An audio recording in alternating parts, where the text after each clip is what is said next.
So why would you, as an instructor, want to use podcasts? Well, there's lots of ways you can use podcasts to supplement and enhance your students' education.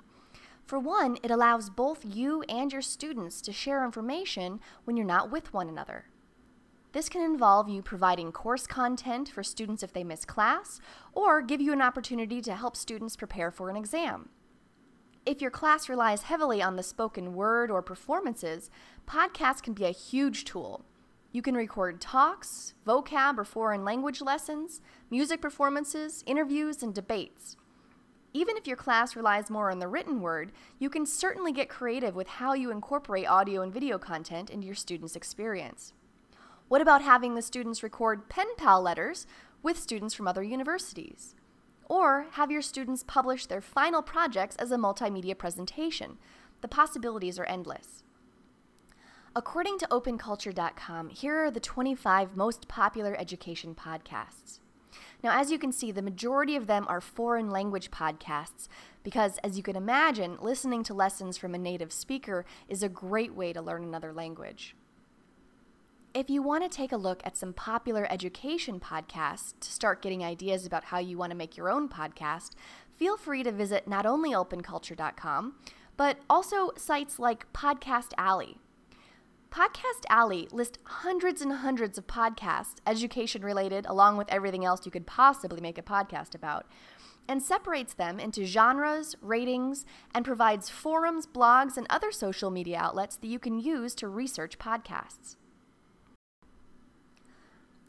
So if you think podcasting could help you in the classroom, you should start planning out not only exactly what will be included in your podcast, but you need to ask yourself questions about how you can make a successful podcast. Too many times people just try to wing it, and trust me, many of those podcasts that result from this type of style don't end up attracting a very large following.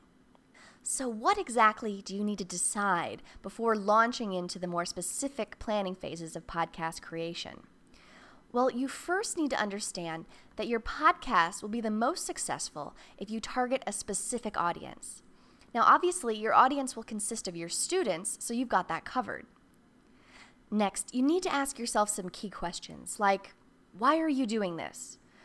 What topics can you talk about with authority?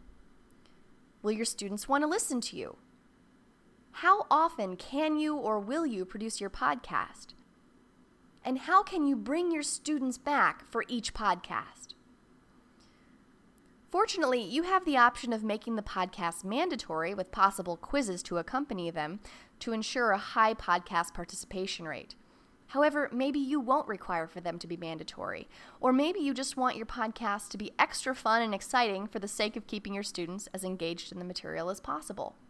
So try to answer these questions as specifically and honestly as possible. Once you've sorted all this out, you should begin writing everything down. If you're making a podcast to accompany your lecture notes will probably come in very handy. But there are a lot of different things that you can include in your podcast. If you're going to make an audio podcast, you're a little more limited, but you do, of course, have your voice, recordings, music, and other sound effects. If it's a video podcast, the sky's the limit. You can include virtually anything you can hear or see.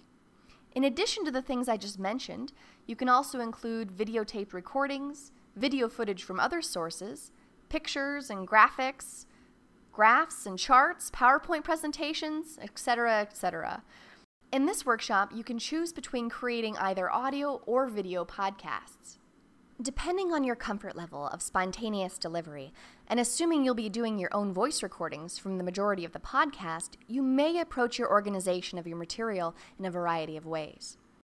One option is to prepare a line-by-line script that you can read from the entire time. Another option is to prepare a half script with bullets, which basically lets you write out the parts that you think you'll need more assistance with, and then launch into each one of the bullet items, which are usually topics that you're most comfortable with. A third option, if you're really comfortable with the material, is to just write out your intro and outro, and then have bullets for all other points. Now, I highly recommend that you plan for at least option number 3, writing out your intro and outro, because it will result in the cleanest beginnings and ends to your podcasts. The one thing you should try to be aware of is to try to match your reading voice with your spontaneous speaking voice as best as possible. The most successful way to do this is to try to be as natural as possible when reading your intros and outros. Also, be aware that you probably will stumble as you read your scripted portions. Don't worry about that at all. You'll be able to edit out all your mistakes and put together a very clean-sounding end product.